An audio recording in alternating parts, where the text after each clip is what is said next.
Halo semuanya, ketemu lagi sama aku di YouTube channel Teman Finansial. Nah, di video kali ini aku pengen bahas mengenai reksadana. Nah, buat kamu yang mungkin udah nonton video aku sebelumnya, di situ aku udah sempat bahas beberapa opsi platform yang bisa kamu pilih jika kamu mau berinvestasi reksadana. Videonya aku taruh linknya di kolom deskripsi di video ini ya. Nah, buat kamu yang mungkin belum paham apa itu reksadana, kamu pas banget nonton video ini karena aku akan coba jelasin reksadana itu sebetulnya apa sih, sehingga kamu bisa memahami instrumen reksadana sebelum kamu mulai berinvestasi ke dalam instrumen reksadana ini. Jadi, tonton video aku ini sampai habis ya. Reksadana adalah suatu instrumen investasi di mana bentuk dari reksadana ini adalah dalam bentuk kontrak investasi kolektif. Jadi, kalau dari definisi ini aja, kira-kira kamu kebayang nggak nih reksadana apa? Jadi, reksadana ini bentuknya adalah suatu investasi kolektif, di mana ada berbagai investor yang secara kolektif menaruh uangnya ke dalam suatu instrumen investasi. Secara sederhana, aku bisa kasih analogi seperti ini. Jadi misalkan kamu dan teman kamu ingin berinvestasi. Anggap kamu dan teman kamu ini berjumlah ada 3 orang.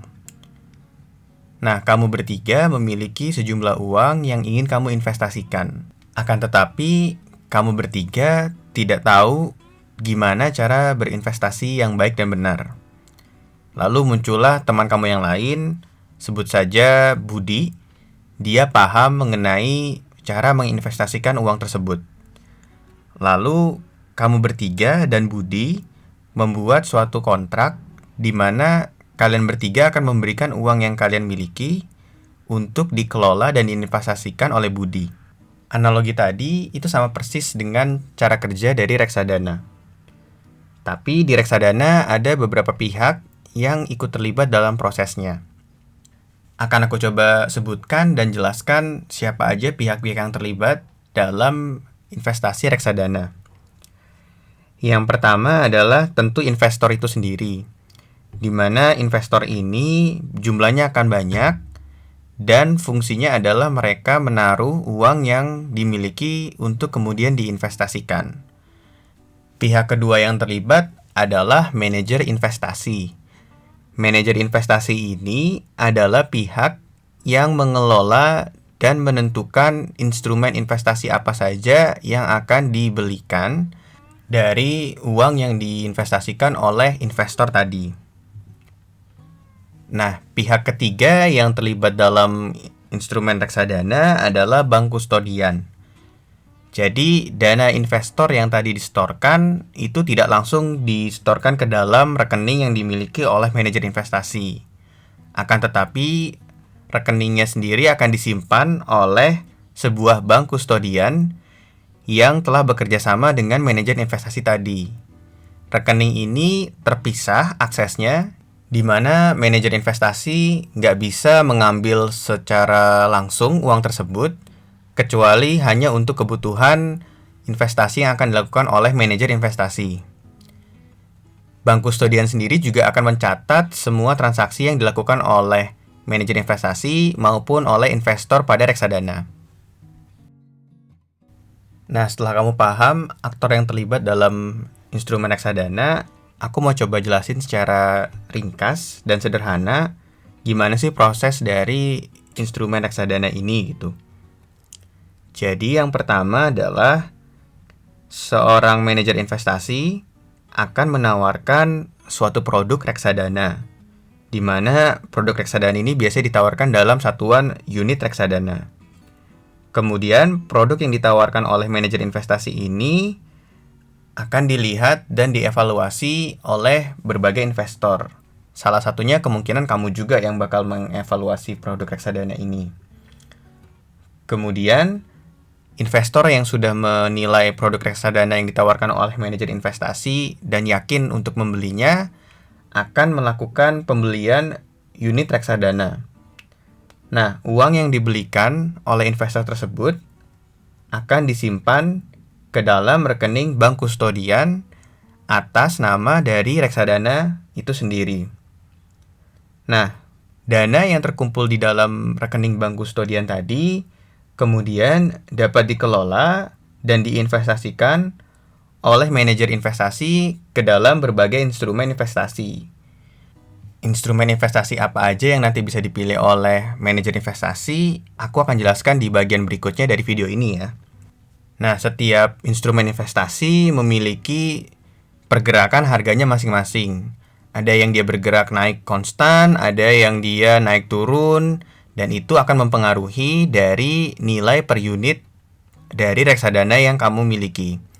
Jadi misalkan kalau instrumen investasi yang dimiliki oleh reksadana tersebut mengalami kenaikan harga, maka otomatis harga per unit dari reksadana yang ada itu juga mengalami kenaikan harga.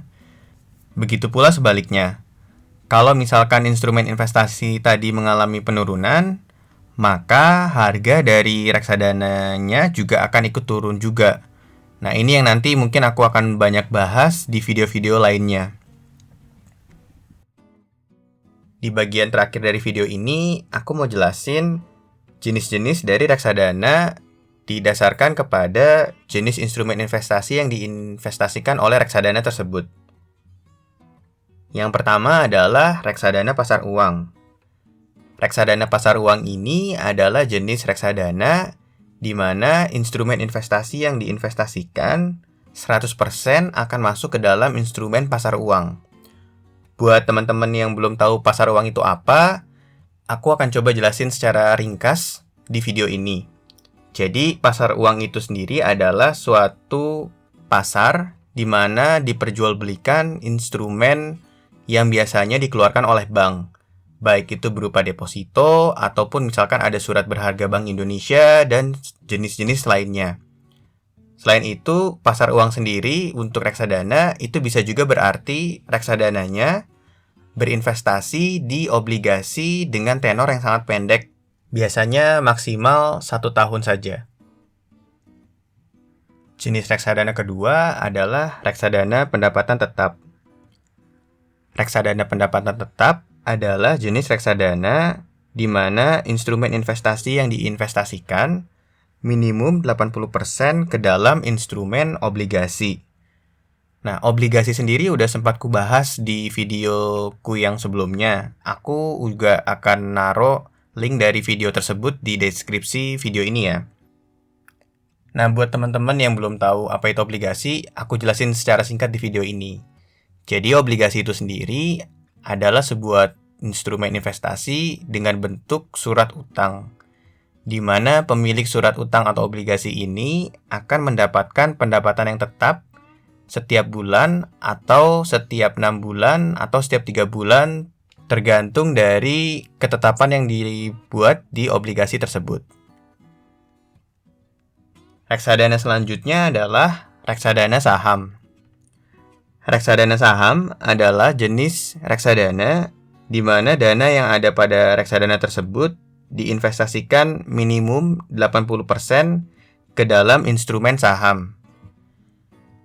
Saham sendiri buat teman-teman yang belum tahu adalah suatu bukti kepemilikan suatu perusahaan terbuka. Dengan memiliki suatu saham, maka kita akan menjadi pemilik suatu perusahaan. Nah, reksadana saham ini menempatkan dananya tersebut ke dalam saham-saham yang dibeli di bursa saham.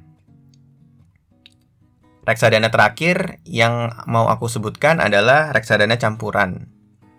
Reksadana campuran ini, seperti namanya, adalah jenis reksadana di mana komposisi dari investasinya itu campur antara pasar uang, obligasi, dan saham. Di mana ketentuannya adalah maksimal dari masing-masing instrumen investasi tersebut tidak melebihi dari 79%.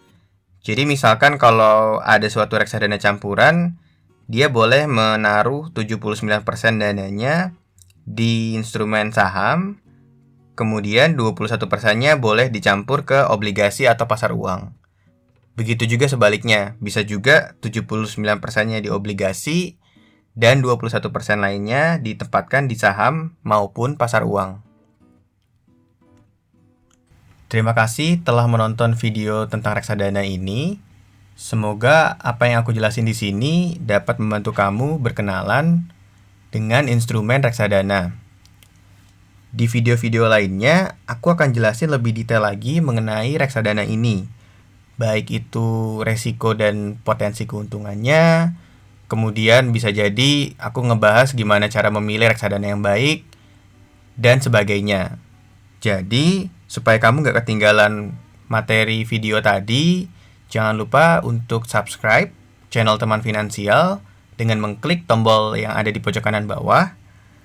Dan juga jangan lupa untuk mengklik tombol lonceng supaya kamu nggak ketinggalan video-video terbaru dari aku yang akan aku post setiap minggunya di YouTube channel Teman Finansial.